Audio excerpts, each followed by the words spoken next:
Hello again, I'm Robert Fithin, and I've got the blues. Blues records, that is. So I wanted to make a video about it. Now, these are not definitive blues albums. These aren't even my most favorite blues albums of all time. These are just ones that I've picked up recently in the last few months, actually, at different places. I've been doing some vinyl finds videos here and there, but I haven't included any blues albums because I knew I wanted to kind of gather them all together and make a video just like this. So please do not ask, well, what about Son House? What about Bessie Smith? I've had those albums for years. Again, these are just albums, blues albums that I've acquired more recently, like this one.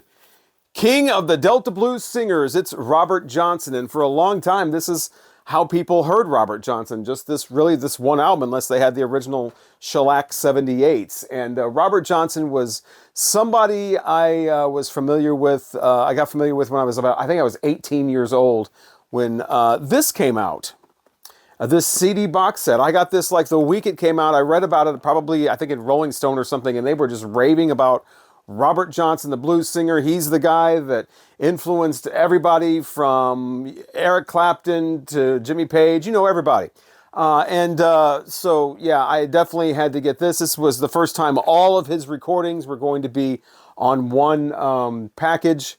And he only has a few. I think he only has 29 actual songs and then some outtakes and alternate versions. And they are pretty much all on this 2 CD set.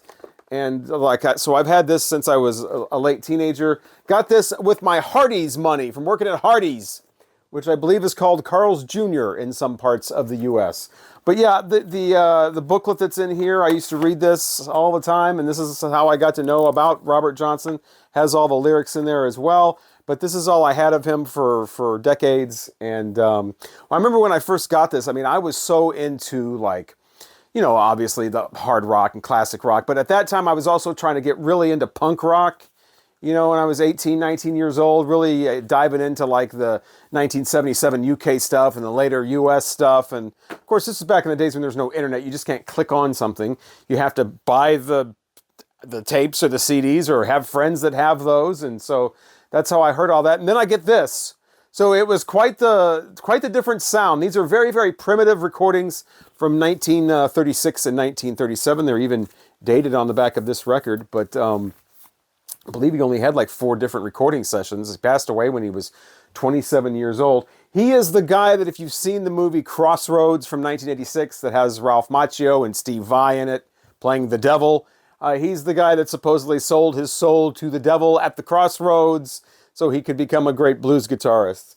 That's the legend anyway. But either way, you can definitely hear this album and just hear all of the ways that he's influenced people.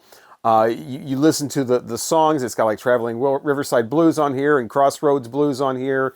And all these things that you just hear these little lyrics and these little things pop up, these little guitar riffs that even people like Chuck Berry, even going back that far, obviously influenced by Robert Johnson, and his particular style, I guess, kind of really introduced the whole like a boogie shuffle way of playing blues guitar that really wasn't done a lot first, or at least wasn't recorded. These are some of obviously the earliest recordings there are of blues music. So, I know there's ones from the 20s, but this was the album that a lot of people heard for years and years. So I'm glad to finally have this. Now, this is definitely no slouch of a collection, but this is the one that, people that later grew up and then went on to form these mega famous, huge rock bands. This was most likely the album that they had, that they were listening to Robert Johnson on. So glad to finally have my hands on this.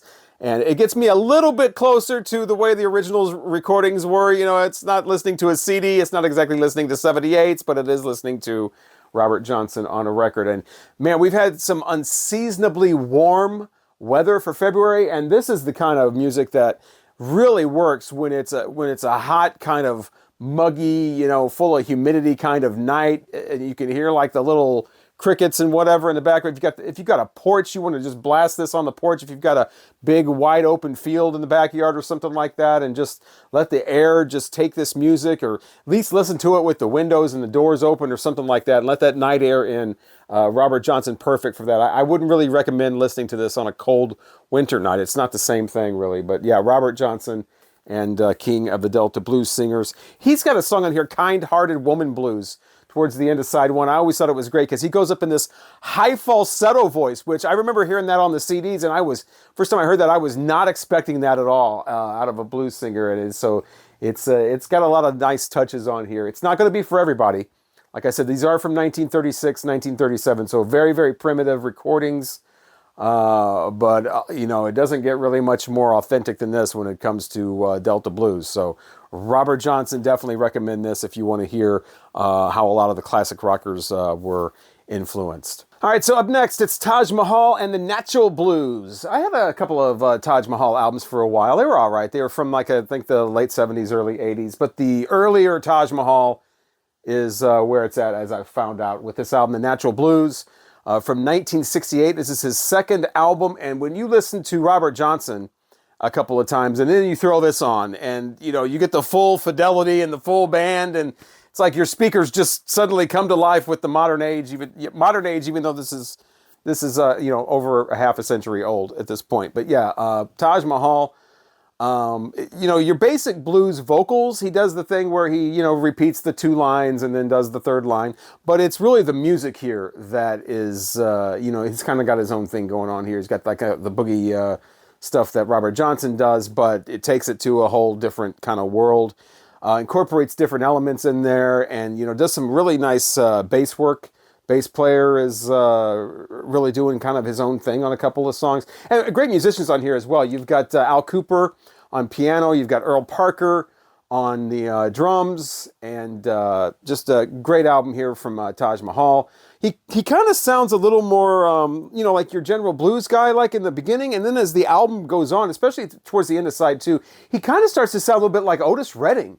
Gets a growl in his voice, and he starts sounding more like an R&B guy, instead of just the B guy.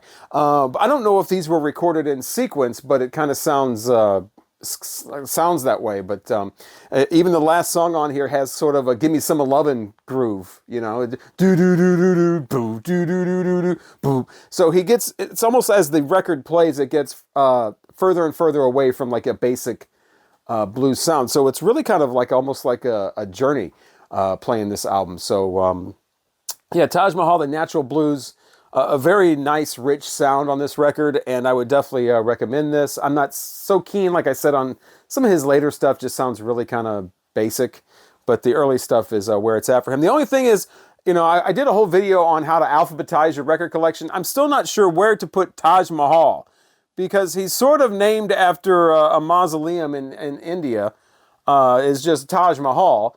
Or do you put it under T, or is like Taj his first name and Mahal his last name, so you would put it under M? That is one of the great mysteries here. By the way, that's him. I think this is actually the cover of the UK version of this. I'm not so keen on this. It's a cool cover, I guess, but here's the real deal there on the back, looking cool as hell. For 1968 anyway. Taj Mahal and the Natural Blues. So up next, it's a couple of albums that I acquired at the same place, and as you can see, they are part of a series here called The Real Folk Blues, or The Real Folk Blues, as in the real folks, real people, blues for real people. Howen Wolf and John Lee Hooker. Of course, I've had records and CDs from these guys for years, especially the Canned Heat with John Lee Hooker. But Howen Wolf, of course, I've got the Chair album with the Chair on it, had that on CD for years, finally got a great pressing of the album. But just recently picked this one up. Howen Wolf, the thing about him is that voice.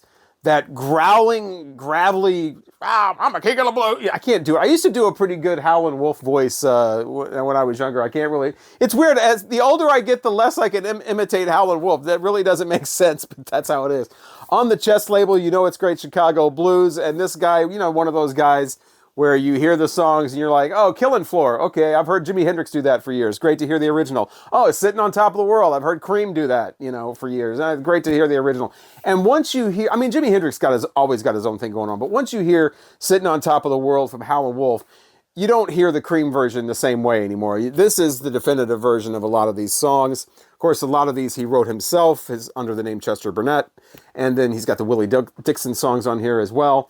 But yeah, this is basically just a collection of singles, and I believe both of these came out in 1965. You want to get the mono versions of these, by the way. I had a friend one time that had the stereo version of this, and it's one of those 1965 rechanneled for stereos where they just put a bunch of echo on it. Definitely want the mono versions of these because that's really what they are. They're mono recordings. They're not supposed to be in stereo.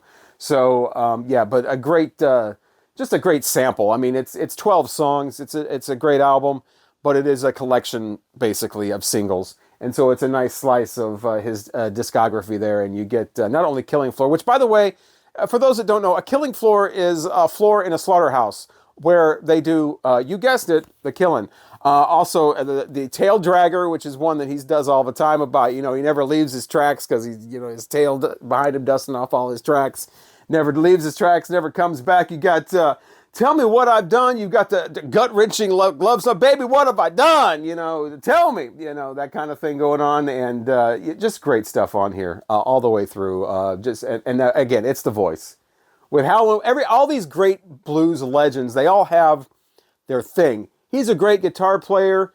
He does a lot of, inventive stuff on the guitar. But with Howen Wolf, it's the voice. It's the voice. The voice comes on, you're like, Howen Wolf. Now, a companion to that album is like I said, the John Lee Hooker, The Real Folk Blues. And as you can see, they look very similar, released right around the same time, both on the Chess label, obviously. But they're really not the same kind of album. Like I said, this is a collection of singles from over the years. This is actually from one recording selection. This is basically a John Lee Hooker studio album. So even though they look similar, they're completely different types of albums. And this one finds John Lee Hooker with a complete band doing some songs on here that aren't as familiar, like they aren't like all the familiar songs like Howlin' Wolf there. This is basically a studio album. It's got some great tracks on here. A lot of people are going to know the One Bourbon, One Scotch, One Beer because of the 8.5 minute long George Thorogood version that we play all the time on rock radio. But this one is, it's like a little under 3 minutes long. It doesn't have the big long rambling parts. It's your basic blues song, but still a John Lee Hooker classic. I'm in the Mood starts off song 2, and that's my favorite song on here. Somebody puts that on, and what they're in the mood for. What's probably going to be coming up. Get ready. But yeah, I'm in the Mood is on here. He kind of comes off a little bit, in a lot of the other songs, a little bit passive. He's got a song on here called Peace Loving Man, where he doesn't want any fuss and he doesn't want any fight. He's a peace loving man. He just wants peace and quiet and everybody to be calm. He's got these songs on here where a woman's treating him bad. Oh, baby, just stop. I just want you to stop treating me bad.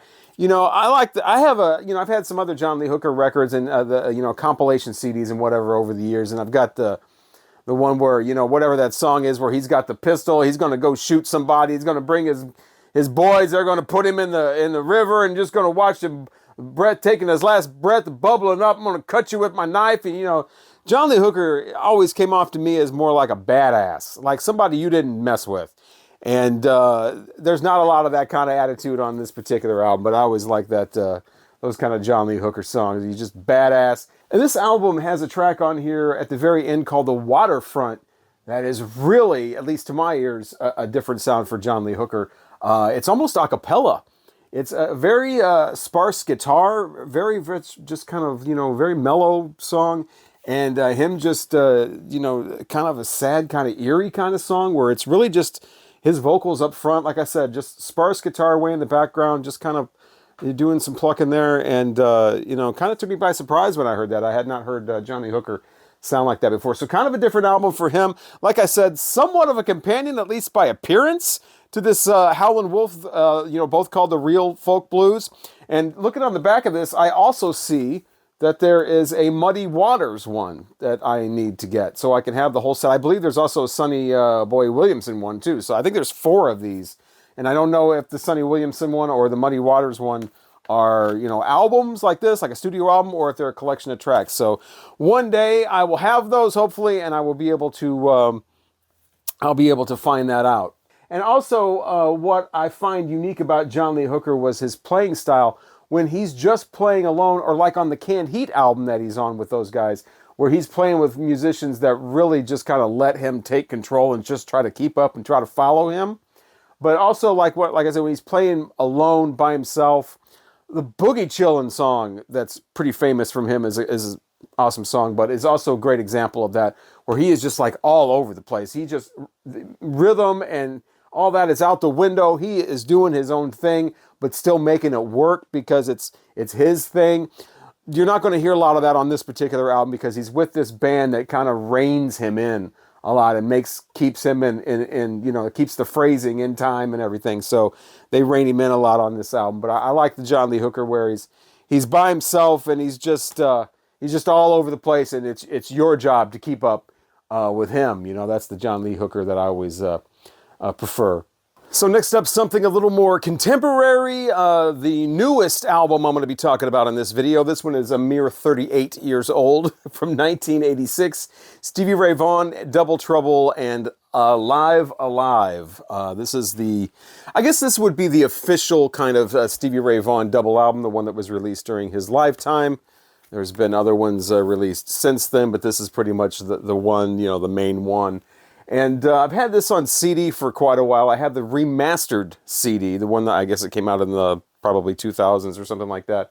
And it definitely has that overdone, brick-walled kind of sound. It's you know, everything's just compressed and pumped way up. I would definitely suggest, if you want to get this, to get the original record or the original CD pressing from the 80s. Probably sounds a lot better, but the album, actually, the record definitely does.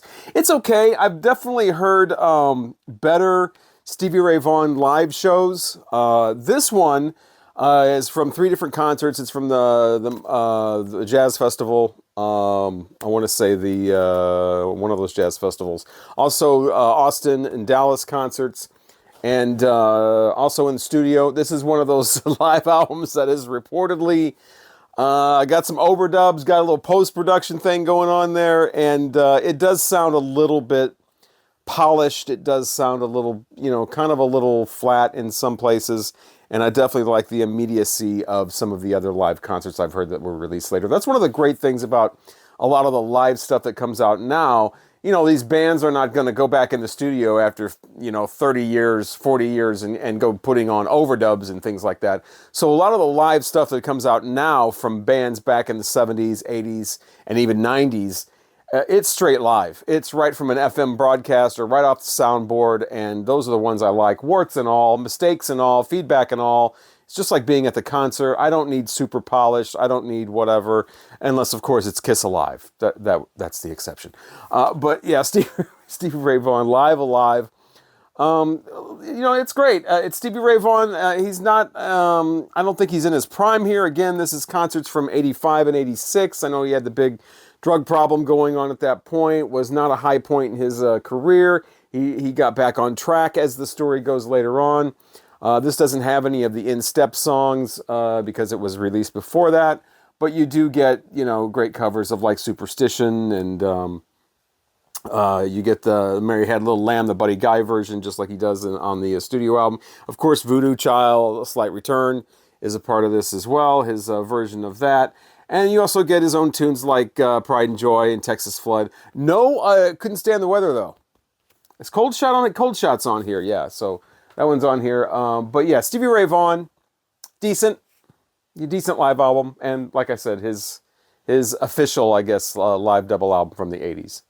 So a lot of the blues artists that I've obtained recently on records, you know, they're kind of household names. Even people who are not into the blues a lot, you know, they recognize names like Muddy Waters and B.B. King and, you know, Stevie Ray Vaughan, certainly, and whoever. But this one, not so much. Big Joe Williams and his album called Blues on Highway 49. This was released in 1963. Whoever originally bought that actually, I believe, yeah, gave it as a gift and actually has the date of October of 64 on the back of there. This is a first pressing on the old Delmar label, looking pretty cool there. Blues on Highway 49, Mr. Williams is nice enough to actually start the record by giving you a lot of the locations that Highway 49 runs through, so you know exactly where he is talking about. Delta blues singer, like I said, a lot of people, this is not a household name, but a great album nonetheless. I love getting more into the lesser known blues people. Big Joe Williams, I mean, people know who he is, though, that know the blues, obviously. He is, like I said, Delta blues, but I think he's a little more well-known in this area because St. Louis is where he was discovered. So he's a little more well-known around these parts, as it were. But this guy really wails with the vocals. He is shouting and emoting like he is singing to a room full of people, even though this is a studio recording. And that's just part of it. His guitar playing. It's similar to the Robert Johnson, but almost to a different level. When I was talking earlier about the Robert Johnson thing, it's kind of like, I was kind of blown away as a teenager hearing that, where he's playing the guitar. It almost sounds like he's playing lead and rhythm, almost sounds like two people playing at once. Big Joe Williams is definitely all about that. It's pretty amazing to hear his guitar playing and, knowing that these recordings were pretty primitive and there's no, overdubbing or no studio trickery or anything like that. The first track on here, it sounds like he has an actual bassist with him, a legitimate bassist playing. But the rest of these songs on here, it's him. I mean, not only is he doing the lead and the rhythm and singing all at the same time, sometimes it turns around, he'll just start doing like a little bass thing with the top string and just plucking that thing. It's really incredible that these guys were able to pick up the guitar and learn that and craft that, way before the days of, YouTube and guitar books and whatever, learning tricks of the trade. Definitely just mind-boggling. I mean, especially for somebody like me who's guitar playing. I got as far on the guitar as about a campfire guitarist, where I'm sitting there just strumming chords. I can't imagine being able to play like Big Joe Williams, but it's a great record. I want to hear a little bit more from him. It's primitive recordings and more, it's a little bit later on, obviously, than the Robert Johnson, but it still has that same kind of feel. Just him and the guitar for most of it. That's the kind of blues that you just sit back and just, not only is it great to hear, but you're just amazed at what you're hearing. And the recording of this sounds pretty good for the time. Whoever recorded this obviously knew that he was going to be really projecting his voice out. And sometimes when that happens in these early recordings, it just overpowers the microphone and everything, and you get a lot of distortion. But this is pretty clear and pretty clean sounding. So whoever was recording this did an excellent job with this for the time. The singing style he has is, I think, what a lot of the sort of like the blues rock singers of the early 70s and later on try to kind of emulate, with the big boisterous voice and the kind of singing to a room and a lot of emotion like that. He sings, it's sometimes actually hard to understand what he's saying, but definitely big voice. And but this is the real deal. That's one of the things I love about the old blues records, is the authenticity of it. You just go back and you hear the things that inspired all of these other people to try to imitate, really, almost. And you just love hearing the real thing. Blues on Highway 49, Big Joe Williams. Not an easy record to find. You're not going to run across this guy or this record a lot of places, but definitely worth seeking out. So that's going to wrap up part one. I was originally just going to make one video, but then I ended up getting more and more of these records and kind of putting it off. So I'm going to have to break this into two parts so I don't have some 45-minute long video that nobody's going to watch all the way through. So coming up in part two, more of my recent blues records, vinyl finds, artists like Muddy Waters. I've got T-Bone Walker, some Coco Taylor to talk about, and a bunch more. Lightning Hopkins, started off with him. Kind of the opposite singing style of Big Joe Williams, where Lightning Hopkins is a much more reserved singer, is much more intimate sounding, but I'll talk obviously more about that when I show the records I have from him. So hopefully you got something out of this blues video, and you got enough to where you'll want to watch part two coming up. Once again, I'm Robert Fithen. Thanks so much for watching and listening, and I'll hopefully talk to you again soon.